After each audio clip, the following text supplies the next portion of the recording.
Kimber is a sniffing detection dog, not a go get that guy who's hiding under their house dog. Not an attack dog. Yes, there we go.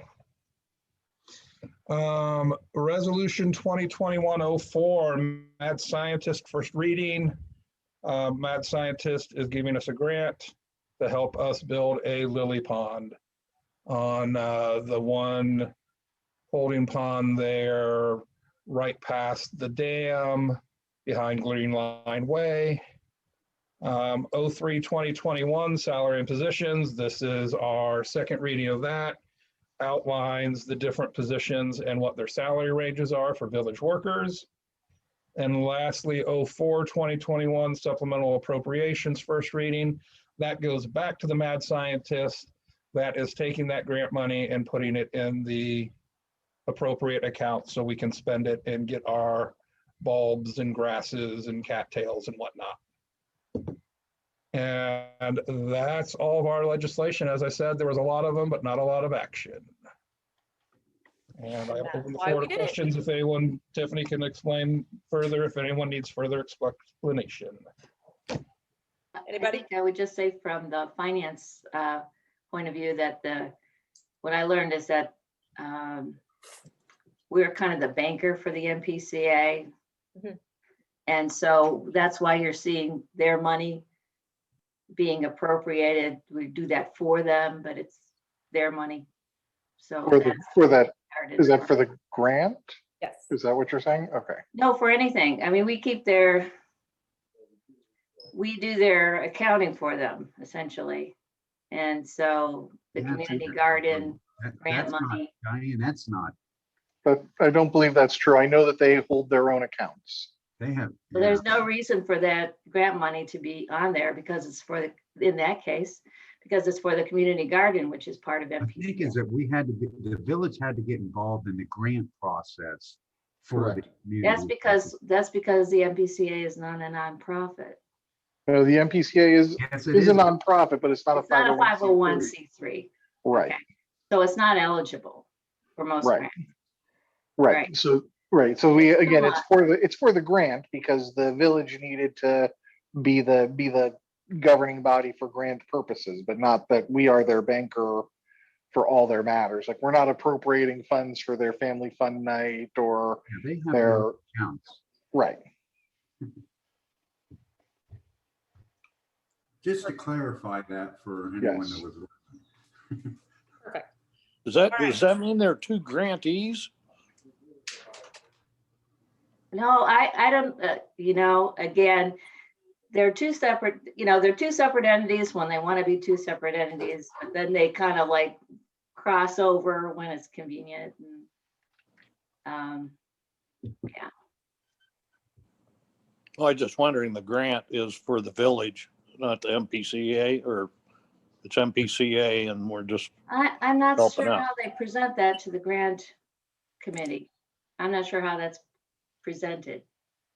One was presented just as the Village of Minerva Park. The other one was presented as the garden, whatever I'm trying to say. Hang on. Community garden. Community garden. It's Part of the applied for, MPCA. yeah, one is applied from a resident for the community garden. The other is applied as the village. And we were approved for both. We have two Yeah, so different. it sounds like we just used the village's status to get an extra grant or so that they didn't have access to due to their non-status. Yes. Fair enough. All right. I asked you guys to do this and I appreciate you guys doing this. So I don't want to take any more of your guys' meeting because I know you guys are getting ready to go straight into another one. So, but does anybody have any, I don't, but does anybody have any new business? Old business? I have one piece of old business is the letter, the thing that we've been waiting for from Franklin County for the end of year thing has arrived. So it arrived on Friday. So we should be seeing some movement on that here in the next couple days. So just as an FYI, and that's all I have for old business. So Kim is waiting until she gets that done to schedule a meeting with the finance committee. we didn't move forward. I did not email her because you guys are getting ready to go into a meeting to talk about that. And I figured that since you guys were talking about that, we were gonna wait until we see who's scheduling to see what their schedule is, to make sure that they can actually schedule when she can schedule. We'll figure out what time works the best. Okay. So yes, we will send something to schedule immediately as soon as we figure that out in your guys' next meeting. If it's the same person, that's fine. All right, do you guys want to adjourn? Yep, move to adjourn. Okay, Second. I waited. All in I did favor? too, because I got to second the thing earlier. All right, I'd say we are adjourned as a council meeting and we can then start back up as a work session. And are we just staying on this call or? Yeah, we're just staying here. I think we're gonna stop the live stream for it though, right? Okay. That's totally fine with me. I mean, Give me 10 seconds. This will help for meeting minutes. mhm. So bear with me a minute.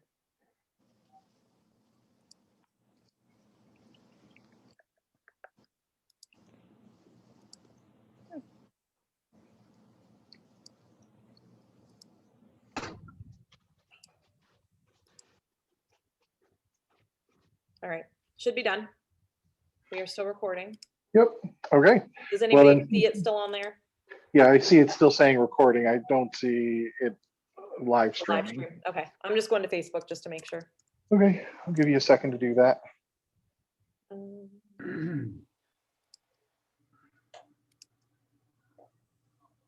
It's done. All right. So here we are. This is a work session.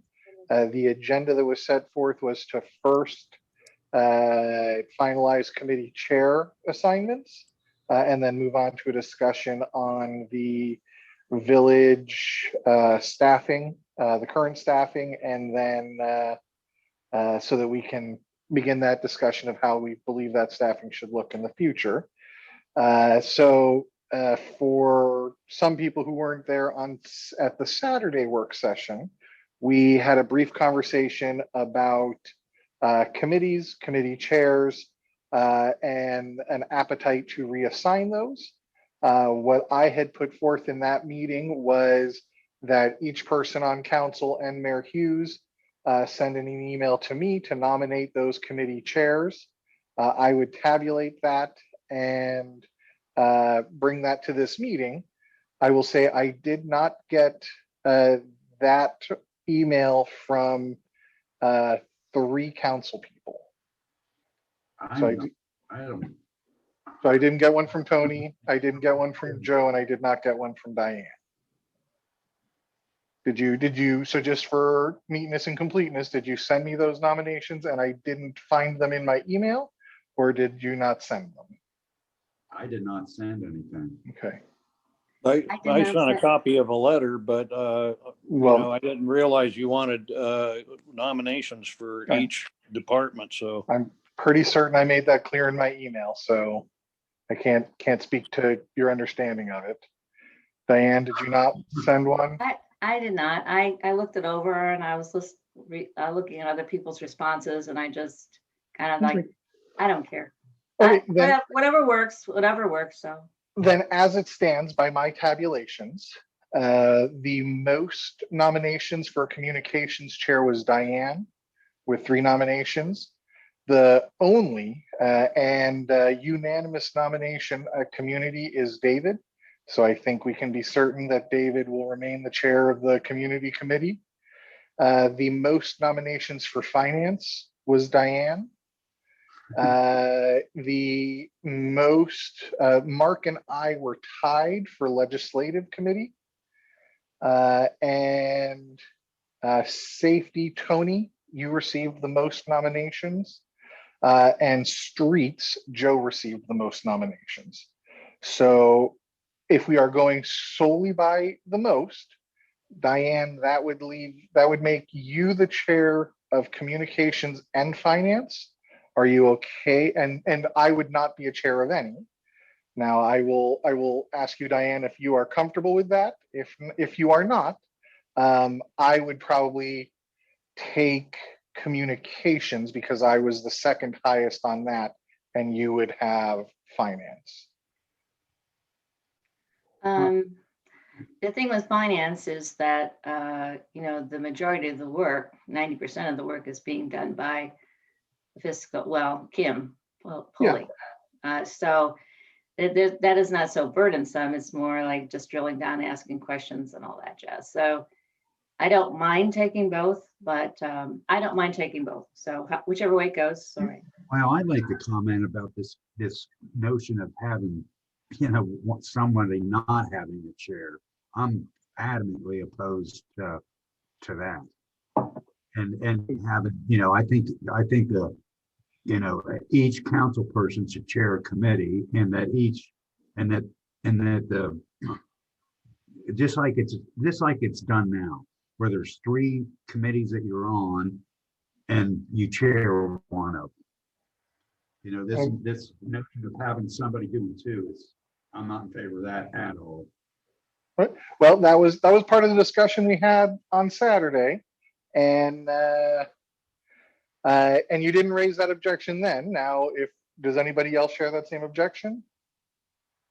Can we rephrase that? I'm a little confused what the contention is. So what has been proposed is that in an effort to get the person that our peers feel is best suited for the role, we allowed our peers to nominate, and then taking the highest of those nominations, right? Yes. We would assign those committee chairs.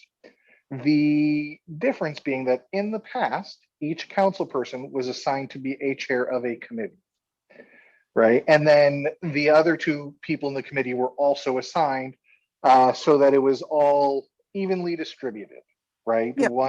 One chair for each person, 2 committees for each people beyond that. Yeah. And what I am proposing, right, because my thought is that I would rather see we have the best people in the chair.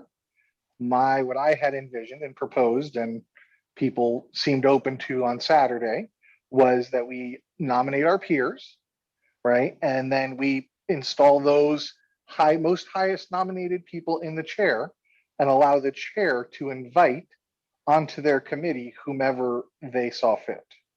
Yeah. Right. Yeah, So, I get that.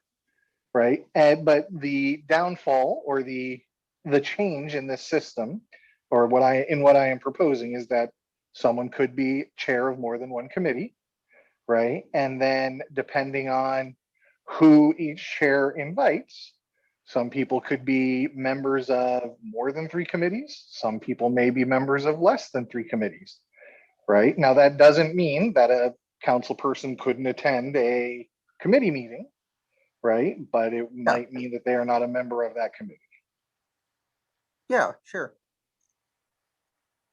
So I'd like to how, hear what everybody thinks how, about that, because you just brought that up at the end of the meeting, and I didn't have time to think about it, and I needed time to think about it, and I don't think it's a good idea. I'd like to hear what everybody else thinks about. Yeah, please. I mean, We'll give this. it's like, well, the bigger of a jerk I am, the less people are going to want me on their committee. So I don't really have to do anything except for show up and vote.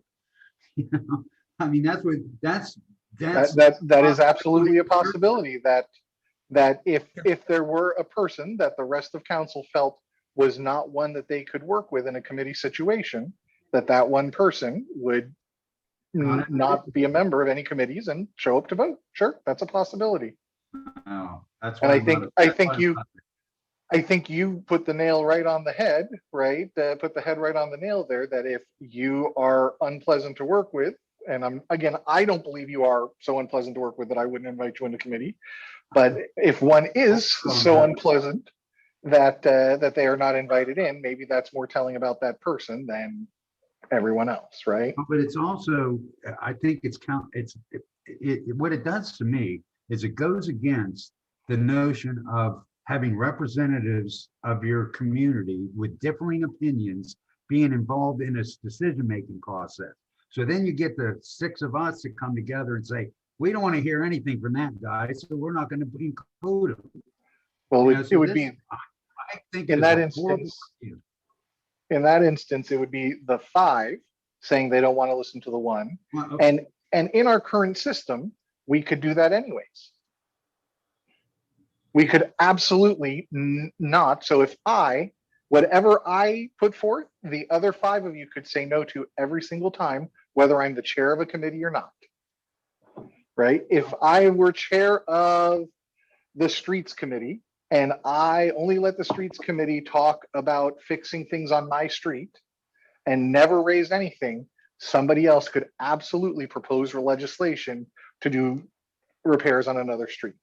And the 5 other council people vote on it and pass it. And that is absolutely procedurally possible. So it is my opinion that what you're proposing is really a non-issue. But again, I am only one. There are, but other people can speak their piece. What it does is it enables the council to eliminate people from the discussion. Not at all. All of these meetings are public meetings. Okay, if you're not a member of a committee, because it's been, I've been allowed to speak during committee meetings that I'm not part of. Right. But that's not required, to do that. True. So what you're doing is eliminating members of council, elected members of council from a member of council would always have the ability to speak at the time of the legislation's reading and when there is motion for passage. And you'd have to be a pretty cruddy committee chair to not let someone speak at your committee meeting, knowing full well that they're going to just drag out 30 minutes at the council meeting. Well, they are. The committee meetings are for is, okay, you don't feel this way or what have you, go ahead, let's talk about it now so we don't do it on Monday. Procedurally, I believe they're limited to 10 minutes during that discussion period at a motion for approval, but that's a different animal. You can't get your point across in 10 minutes. I'm curious, when members nominate another member for a chair, as they see the person that's best suited for that chair, is there any rationale offered for that, or is it kind of a popularity contest? It was who some people offered rationale, some people didn't. I mean, if you care to read all that, feel free to request the emails, but I don't know that that's the discussion that we were trying to get into here, right? The discussion that I would like to either resolve or start fresh is that as I had laid it out, right, and with the participation I received, the slate of committee chairs that I would put forth is Diane as chair for communications and finance, David the chair of community, Mark the chair for legislation, Tony the chair for safety, and Joe the chair for streets. Right? If that is not acceptable to this group, because we do need to approve this as a group, then and for the reasons that that Tony stated, that there needs to be a separate council person chair for each one, then the amendment I would make is that I would let Diane choose which of the 2 she would prefer, and I would take the other. I prefer that. Yeah, that seems perfectly reasonable. I mean, that's fine. Diane, which of the 2 would you prefer? I guess I would go with the communication, since I haven't done that as a chair, and I'll leave you with the finance. Done. But I would like to be on the finance committee. Well, and so as I had put forth, right, each committee chair would invite at least 2 people to be on their committee, right? And anybody else is always welcome to attend, and that's how that would be. Now, if people have a problem with that, then I can randomly assign committee participants, but I will do it 100% at random at this point. My take on that would be to have the mayor decide who's on the committees. The mayor's the one that has to administer the village with the help of the council. That would be my opinion. Sure. Our council rules, I do believe, say that we self-organize these committees, though. if I recall correctly. I actually wasn't able to locate that information. It does talk about vacant seats and who gets the vacant seats, and it basically says council. I wish it was more clear, Diane. Yeah, it does. It reads council and in coordination with mayor, but it is not. Does not spell it It out. was vague on purpose at the time. But it was because the previous mayor insisted that it was all on her to decide on committee chairs and members. And the council didn't have any say about it. But so we wanted to get it back a little bit, but keep it soft to get it passed, frankly. And so if we want to, we could always revise it to be more specific, but I think it needs to, I think that you could argue either case. You could say council should know best. Council should know best the skills of the other council people and what committee they'd be best serving on, frankly. More so than the mayor, but if you have a strong mayor who is very much involved, you could argue that the mayor knows where the most work is going to be needed, and therefore which council members tend to have more time and or expertise in certain areas that he or she knows that they're going to need help in or ask for help in. And so perhaps the mayor should be the one, the final say on it. You could argue either one. And here's what I would say. I have, you guys know me when it comes to stuff like this. I'm going to say, it should be specific as to who has at least final say if there is a disagreement.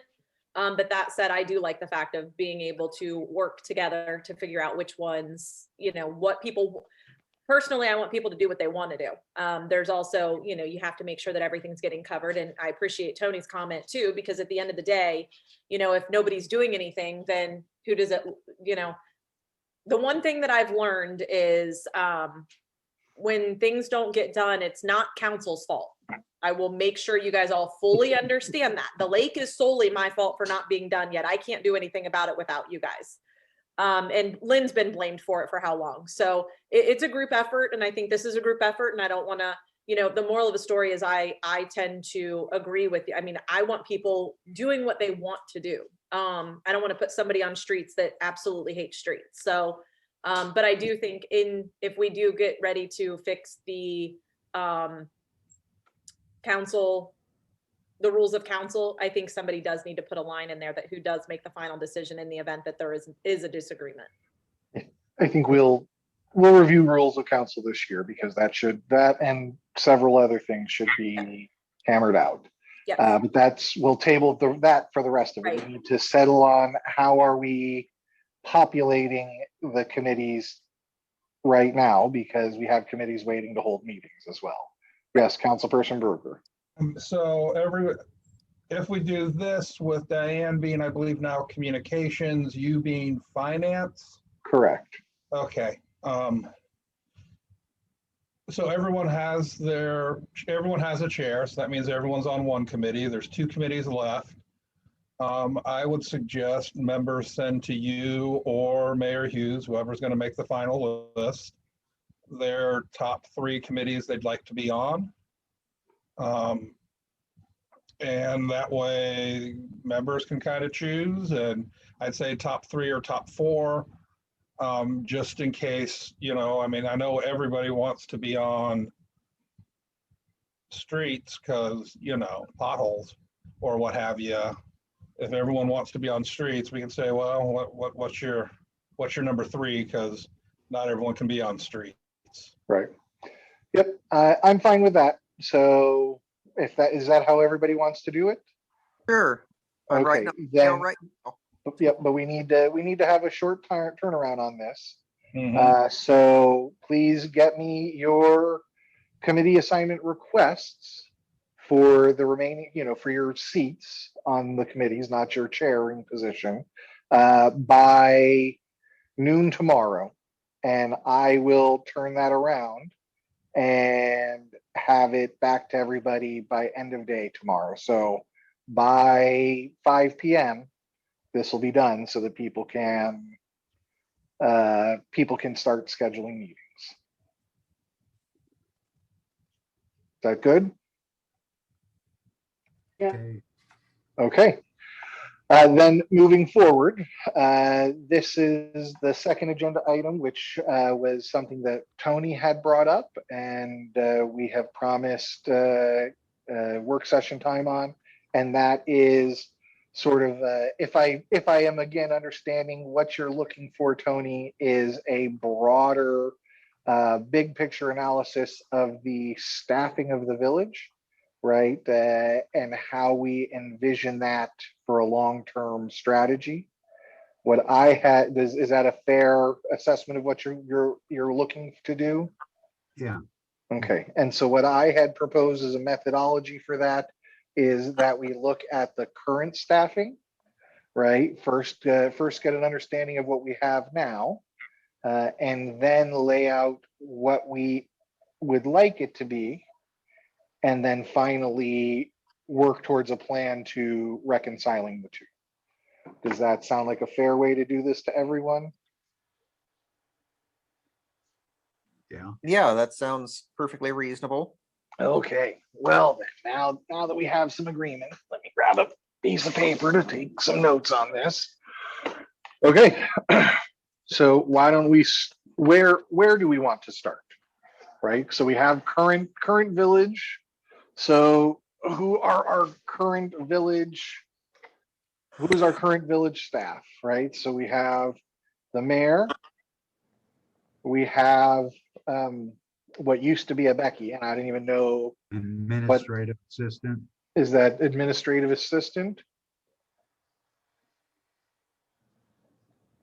Right, and then we have a Leah, which is our, what's Leah's title? Fiscal officer, yeah. Okay, so do you guys want me to do this? Yeah, that would be great. Administrative assistant is not just the administrative assistant. Right now, she is considered the administrative assistant and zoning clerk. Zoning clerk. I knew there was more. Yes. Okay. And then you go to Leah, which does all of mayor's, she is the clerk of courts. And she does, she is the fiscal officer as well. And she does do everything except for basically end of month and 5-year forecast, things like that. So she does all of the bill pay, she does all of the payroll, all of that. So clerk of courts, there. You have Okay. Kim. The other one's like, public records. I mean, there's a lot of Yeah. different.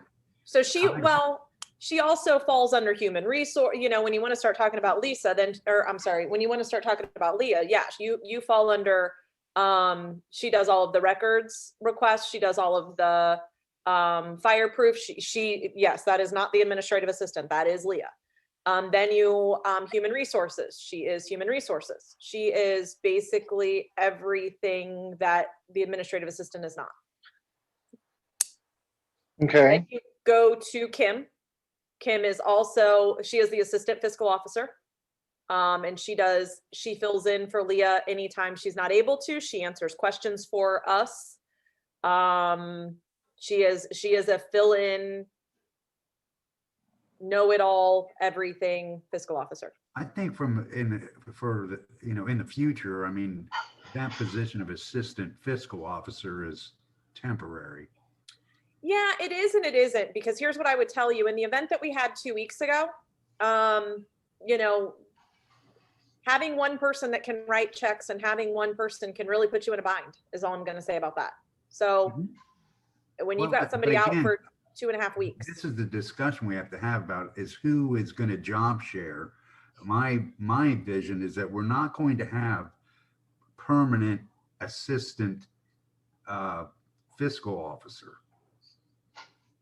Okay, so we can come back to that, right? Right now, we are still laying down what we have now and understand what all of these You know, I hate to use names, right? Because I'd Right. rather think of these as positions, right? Right. These are full-time, or these are village employee spots, right? So we Right. have a spot that is doing enforcement. administrative assistant and zoning clerking we have, right? So next up is code Code enforcement. enforcement, part-time, if you want to put that on there. And then you have village planner, part-time. And then I'm assuming you do not want to get into like pool manager and all that kind of stuff, but maybe you do. Well, there's the maintenance. Well, I haven't gotten there yet. We have, Yeah, at this time, we only have one part-time maintenance. Yeah, I think, so to get to pool, I think we can probably put a circle around pool and a circle around police, because I don't think They're that good.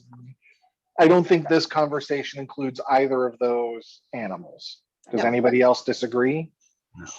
Okay, Yeah, I would agree. okay.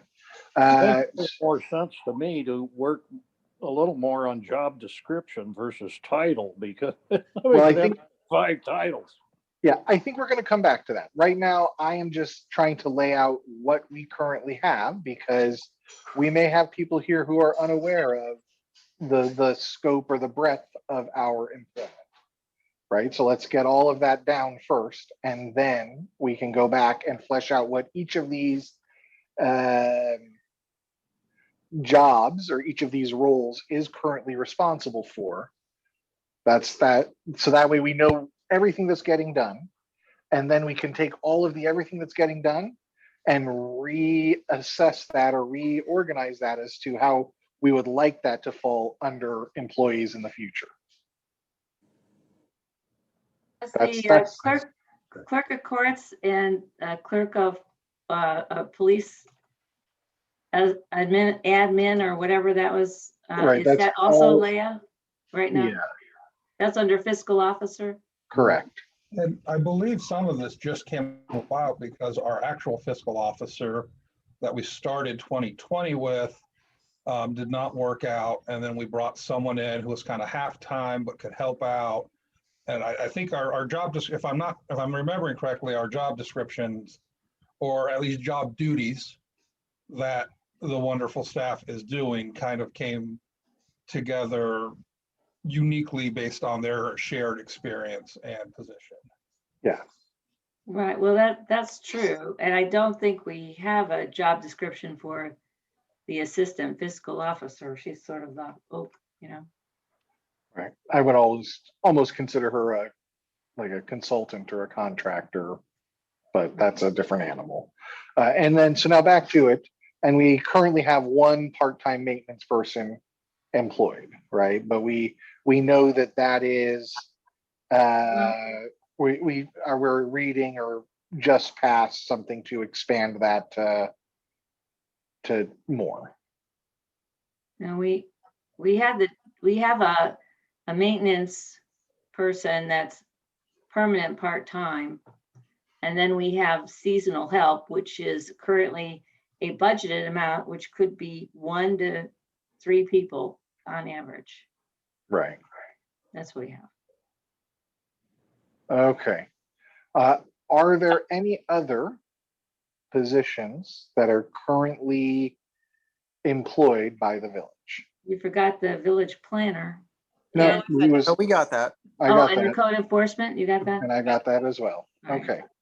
So let's go back now to the top of the list and flesh out everything that is the duties. So not the job description, but the duties of the person in these roles. Right? And so the administrative assistant / zoning clerk, right? What are their duties?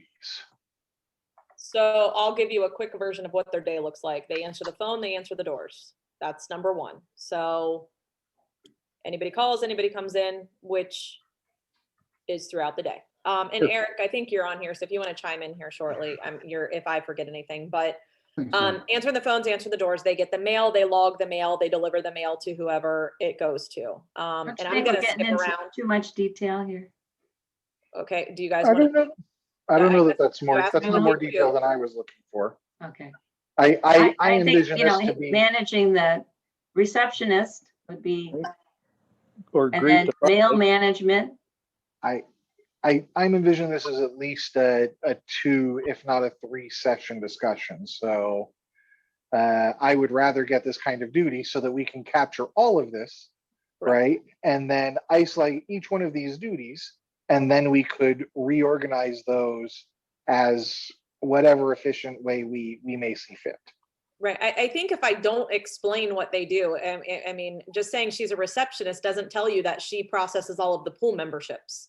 So, I Well, mean, as you say, though, that's fine. As you say, though, if some new thing came up and it could very well fall under that, you get that too. So Right. in the end, you'll have to roll it up. But I guess if you want to get into that level of detail now. I don't know that I'm Yeah. going to go into a level of detail. I'm just trying to do the basics. I mean, she posts the mail, she does the website, she does the newsletter. She does all of the plumbing reports. She does the planning, or she does all of the council legislation. She puts it together, sends out your guys' wonderful packets. Every time you guys schedule a meeting, she goes and delivers those throughout the village and posts them in different, you know, in the different locations. Are you keeping up, Ryan? I am.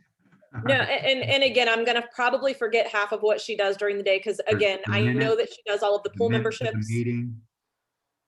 Yeah, she does the meeting minutes for planning and zoning and council. She does the agendas. Anytime you guys don't have an agenda, she's the one that does that.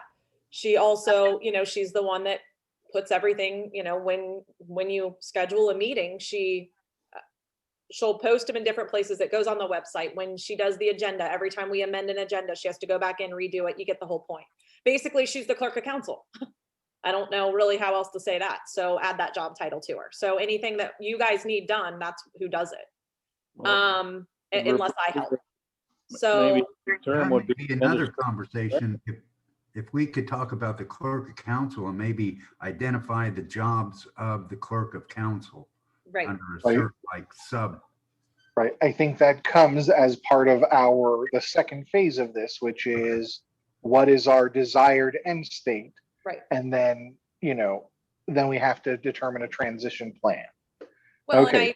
and I'm going to say it this way. How much is too much for one person? I mean, let's just be honest. I know Becky did a lot of these things, but at the end of the day, you know, there were things that did eventually get fallen back on. So she definitely picked it up, you know, when she realized certain things were important. But anyways, we don't want to go into that. So what else does she do? She does the ordering for Leah and Becky both do that. But when it comes to, we need a calendar, we need if Eric needs postcards mailed out, any of our bid document, any of the bid things, she's the one that posts all of that stuff. She's the one that puts it in the Daily Reporter or whatever it is. So again, you know, any type of receptionist thing. So I will say that as far as Diane goes, anything, a normal everyday person that answers the phone. It all depends She on does what your daily phone calls- activities. What kind of phone calls I would you get. refer to a person like that as an administrative director. She does a lot. Let me jump in on the P and Z stuff, Mayor. Yeah, because I haven't even hit the P and Z stuff. Okay, just let me know when you're ready. No, go ahead. Okay. So from a planning and zoning standpoint, or from assisting me and the code enforcement officer, she coordinates obviously any calls that come in, questions, she ships those out, whether messages via email to the appropriate locations. She coordinates all of the permitting that comes in various forms, both giving out information to the public and then making sure that those folks find the right way and the paperwork finds the way to who needs to review that in various forms, and obviously coordinates with me when we have hearings at P&Z. Those include variance hearings, scheduling, and so forth. So those are the items that I interact with her on a daily basis. And then, you know, from a staff standpoint, when we interact on items that, you know, the website's always being adjusted, as the mayor noted, and any other items that need to be posted.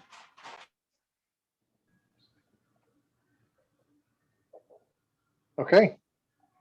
So that's her job in a nutshell without, you know, and again, I'm sure that we can come up with more stuff, but again, she coordinates everything with the pool, assigns all of the numbers, mails out all of the, as soon as you sign up for the pool, you get a number, she mails out all of that stuff. So again, I mean, at that point, yeah, anything that needs done as far as mailings and that kind of stuff, she definitely handles everything as far as that goes. Making copies, doing, you know, anything like that. If she's, you know, making copies for P&Z or making copies for council when we're back in session or anything like that. She also, her and Leah both, every single, you know, depending on when there's a meeting, they do the tear down and set up for all of the council meetings. For mayor's court, because there's a different setup for all of those different things. I know that sounds minimal, but it's time consuming. So that's that in a nutshell. Like I said, I'm sure I'll come up with additional things that she does, but that's the basics. Okay. As far as what Leah does everything clerk of courts. Don't even ask me what that means. I know she enters in all of the tickets. I know she assists the police department with ordering things. Hold on 1 second. I need to get a little bit caught up here. No, you're fine. Just we switched people and it took me a minute to grab another piece of paper. Okay, so everything clerk of courts. And that's entering in the tickets to a system. She processes payments when people call in to make payments on their tickets. They're not always able to be accessed via the website. So she is the person that helps make it accessible on the website. So she does everything when it comes to mayor's court. So anything from processing payments, answering all of their phone calls. She deals with all of the attorneys that call in. Obviously, she's the one that prepares the docket. She's the one that coordinates everything with the magistrate, and everything clerk of court she does, and she does it like clockwork. So I don't want to go crazy in detail there, but again, she does help the police department. She assists them. Right now, we do have the sergeant that's been helping order some stuff. But when we get a new officer, she's the one that orders, you know, all of their equipment. She's the one that does anything and everything clerk of courts. So again, let's not go crazy in detail, but she definitely does that. So from an organizational perspective, the ordering that she does for the police is not a function of being clerk of courts. That is something else. She assists the police department in their functions as well. But again, they can manage that, but sometimes it's just easier for her because it's Tony's job sharing type thing. She can point and click on Amazon and have it done in 2 seconds. Well, in general, that's referred to as purchasing. Yeah, so she does that. Purchasing agent or purchasing. I will tell you the sergeant has been picking that up recently. Chief does it, the lieutenant does it, but the sergeant, I have noticed more that he has been doing it more.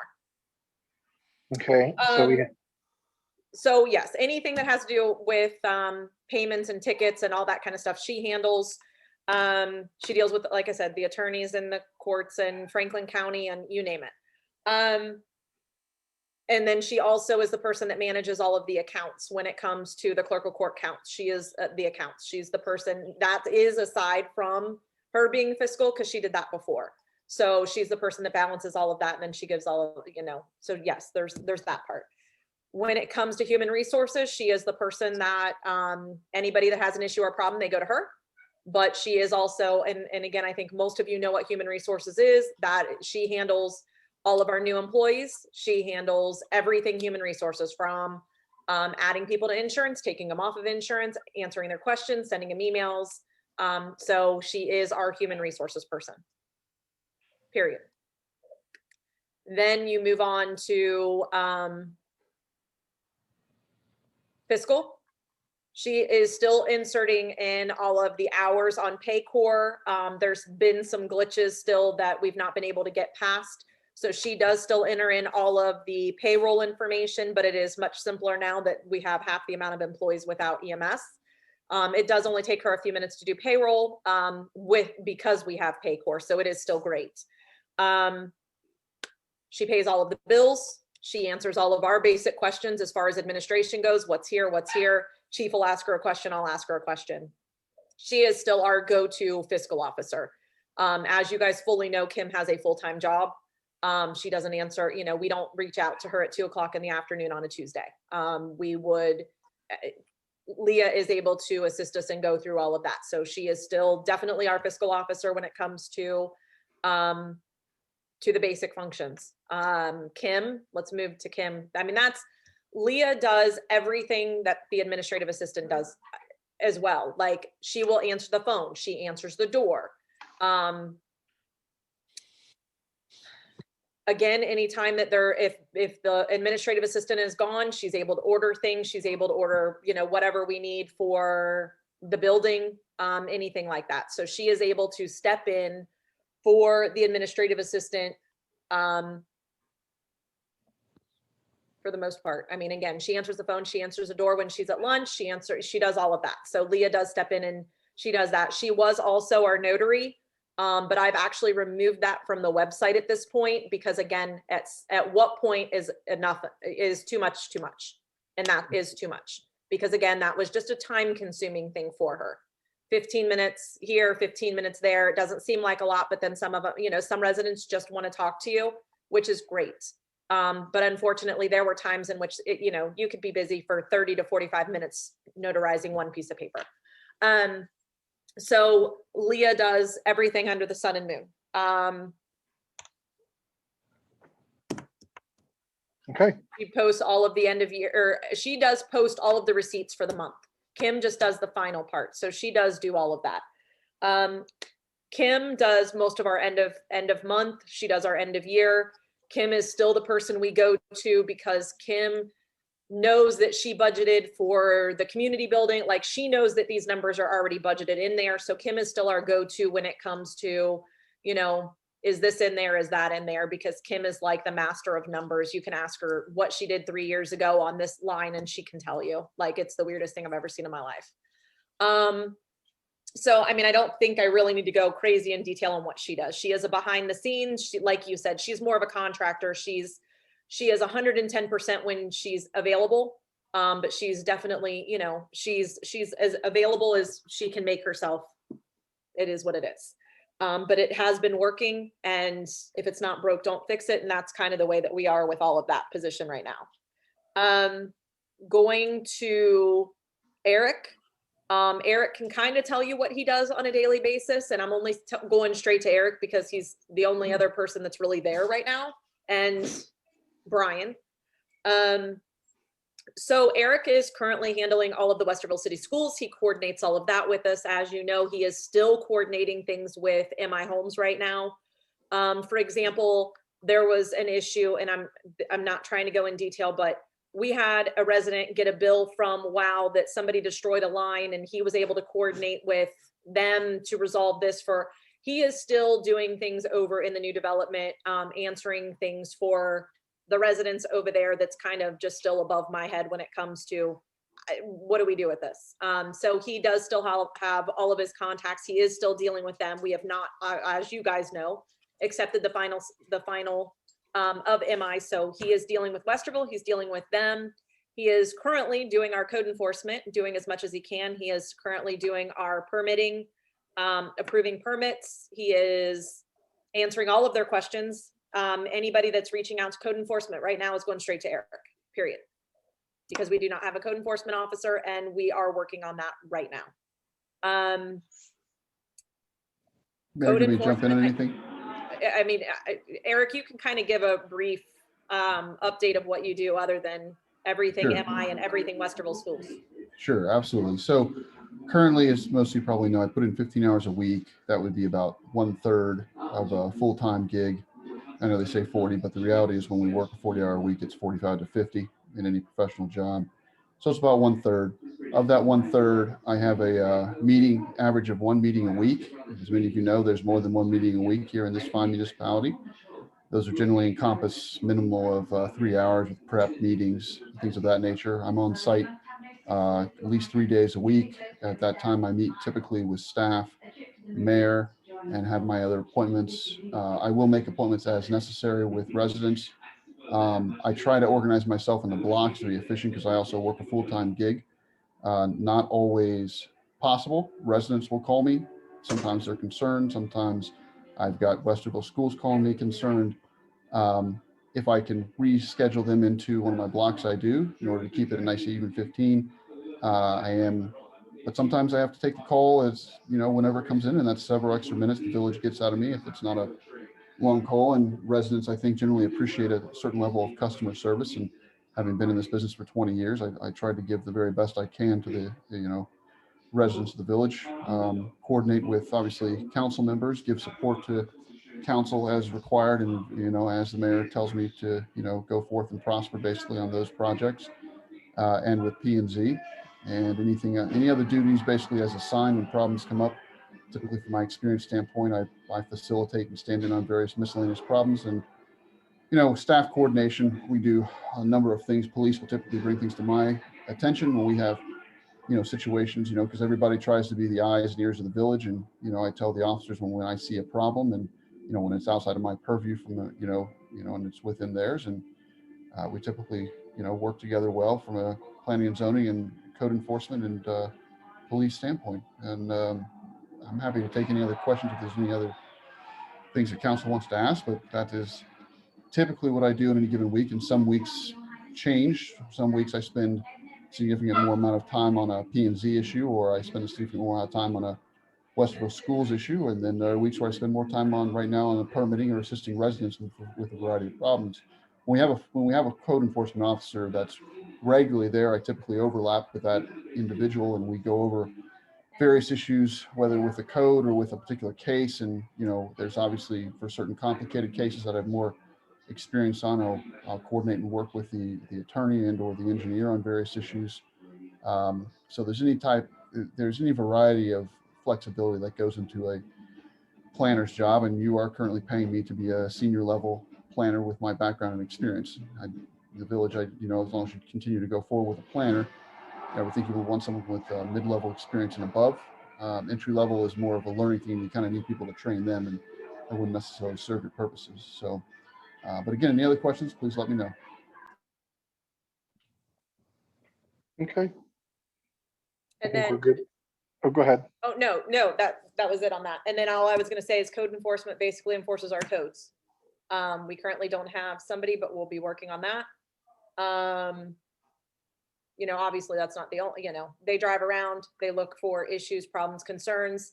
I typically, in a normal circumstance, I will send them to certain places that, I have found.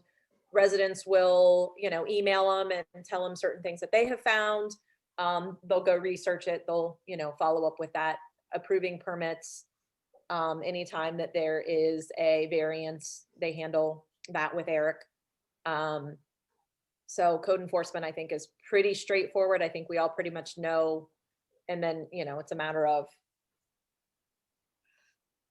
how far we go with all of that. And then Brian. So again, I don't think I really need to go too in depth on this. Brian does everything when it comes to maintenance. So if it's changing a light bulb, if it's taking the trash out, cutting the grass, I think Councilperson Berger has a question. I'm sorry to jump in. No, you're good. I don't see him on my thing. Oh, I'm here. Yeah, you're not on my list. Sorry. Okay. Just particularly with Brian, I probably should have done this with the others too. You're given the description, which is awesome, and it's probably something I can look up on my own. But how many hours a week are they putting in? Like, what's Brian's hourly? So Brian is currently, I would say he's really averaging at least 25 hours a week for the most part, because again, like right now where we have snow, he is plowing, he is salting, he's got to go in when he's got to go in, and it just is what it is. I will tell you, as of right now, I've asked him not to come in today, that we're not going to do it till tomorrow for the simple fact today is a holiday. So we do try to be cautious on the hours. There are times in which he was under 20, but I would say over the last, right now when we have all of this going on, he's probably closer to 25. You heard that the administrative assistant is full-time, Leah's full-time, Kim is part-time, code enforcement will be part-time at this point in time. And that person, just as an FYI, had been working 20 hours a week, period. That was from the first person I had, the second person I had. They are pretty much, the code enforcement pretty much has a schedule. And in my opinion, at the time it was from 8 to noon. Our new code enforcement, when we get ready to have one, I'm really interested in having more of a 9 to 1 to try to be at the building. And I'm just telling you what I would like to see, because I feel like it helps overlap. Again, this goes to Tony's point. when you have somebody there that can answer the phone or the door while they're working as well, it would help. So when the administrative assistant is at lunch, that you have, you have Leah or you have the code enforcement officer. When Eric's there on Monday, Wednesday, Friday, just so you guys are all aware, I know Eric, we didn't say this, Eric answers the door. Anybody that comes in, he will answer the door as well. And I do the same. When I'm there, I will answer the door. Ryan's hours, is he slated as a 30-hour part-time? Is he slated as a 40-hour full-time that just No, gets he is slated as weather? part-time. He's absolutely slated as part-time. I would tell you, he ranges between 20 and 30 hours. I don't think he's ever gone over 30, but I will tell you that's because we have an internal, don't go over 30 hours. Mhm. Like, And then in the summer, when we need more help, we get a nice part-time to help. He's budgeted part-time. he has Yeah. budgeted part-time, He's but got there to are stay times. below, he's got to stay 30 or below. Correct. Yeah, Yes. that's, and then in the summer, when he does have more, we hire seasonal help Correct. to help him so he can stay under that 30. Correct. Okay, that's what I thought it was. I just wanted to No, you're make good. sure I had the picture in my head. You're good. So again, I don't want to go crazy in detail on what Brian does, but Brian basically does everything. Like if a tree falls, I call him. If there's a dead skunk, I call him. If there's a resident has issues with something, I call him. I mean, that's typically the way that it works. The good part about Brian is the fact that I can call Brian anytime, day or night. If I got a phone call, if somebody called me and told me they really needed him to come plow at 2:00 in the morning, Brian would get up and go plow at 2:00 in the morning. So Brian is is one of the workers that I would say, and they all are, but Brian is definitely. Sure. I So, yes. absolutely love Brian. Yes. But again, this conversation is more Correct. about the duties than the person, right? That we Well, are and trying to.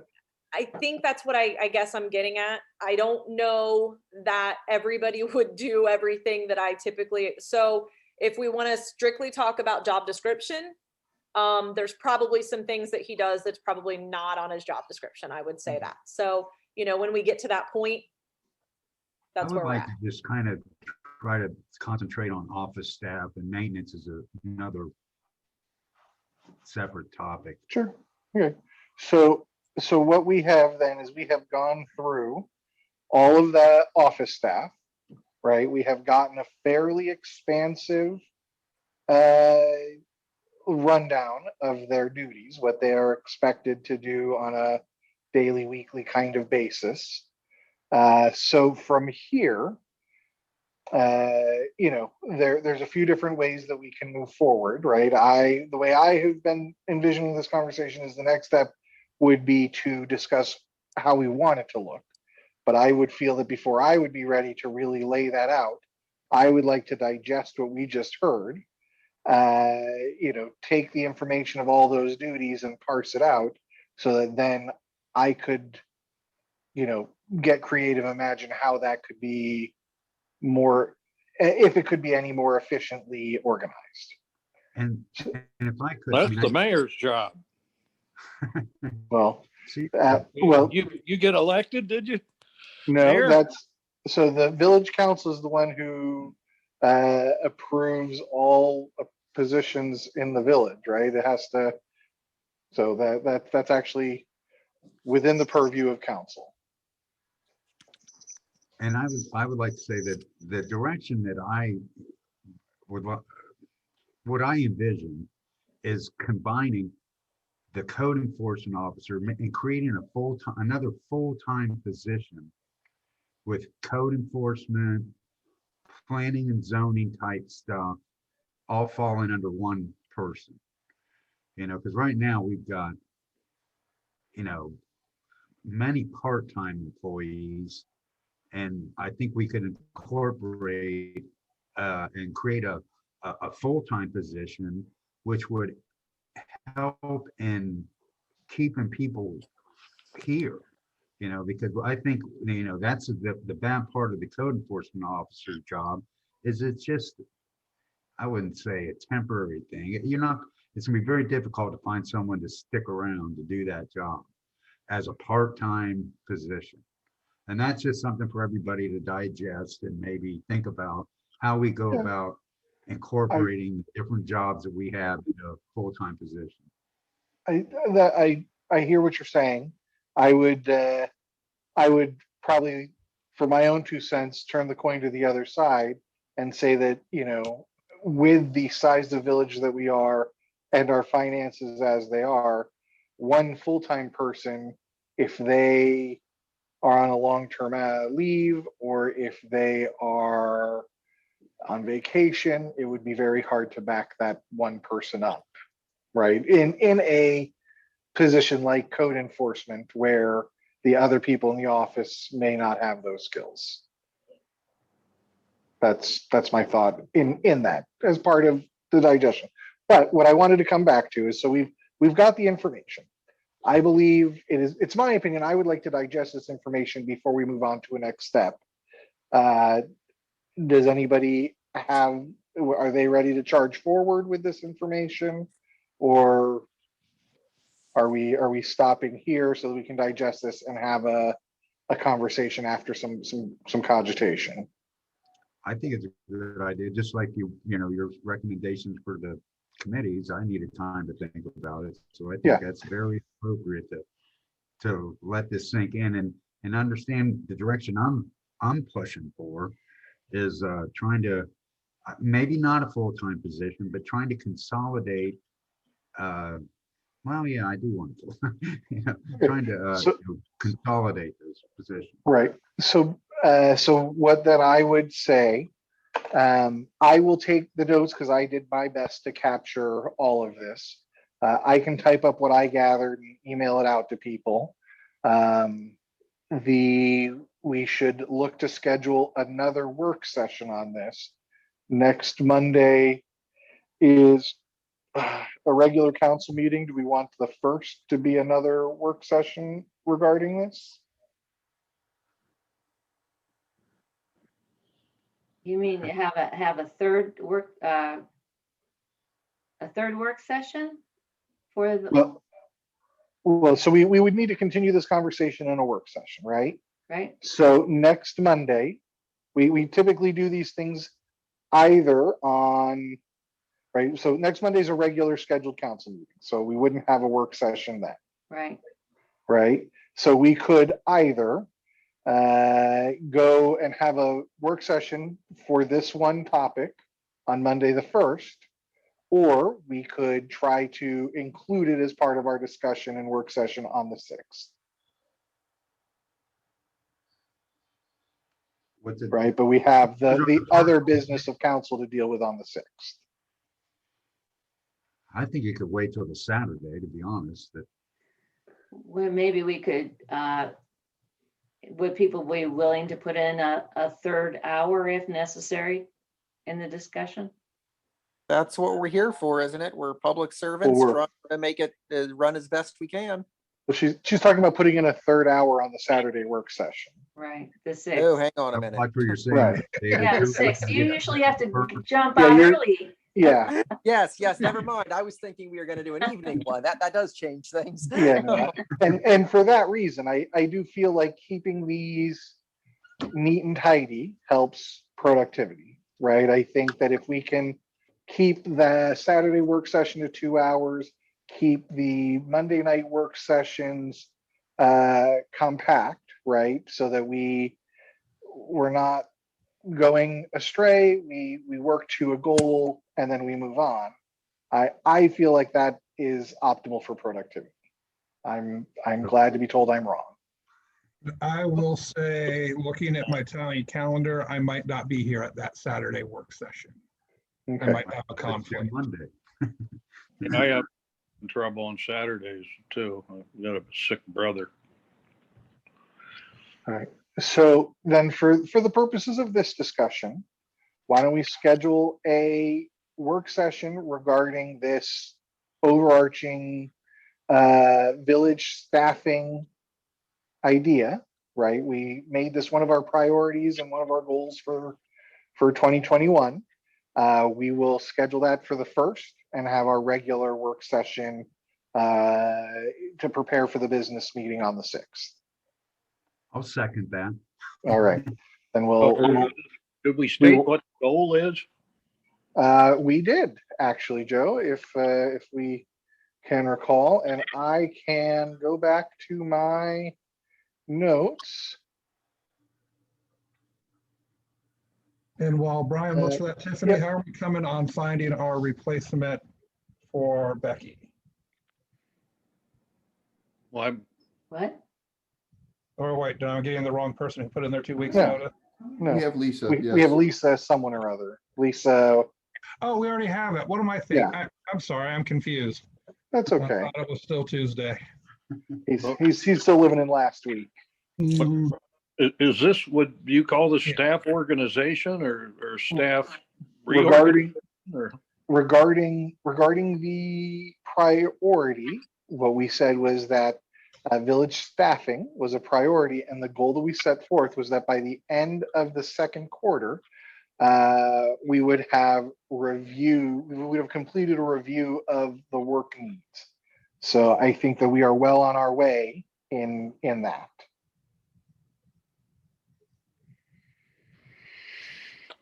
All right, and with that, I will move to adjourn. You can all expect my notes probably in a couple days. It'll take me a little time to. What was that, Tony?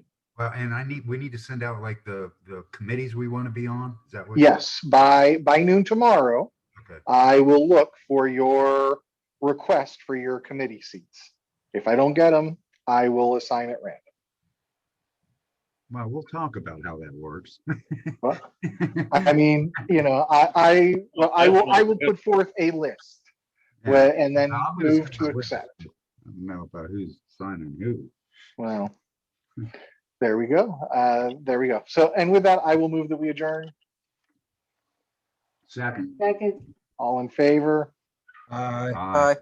All right. Everybody have a wonderful night. Bye-bye. Bye.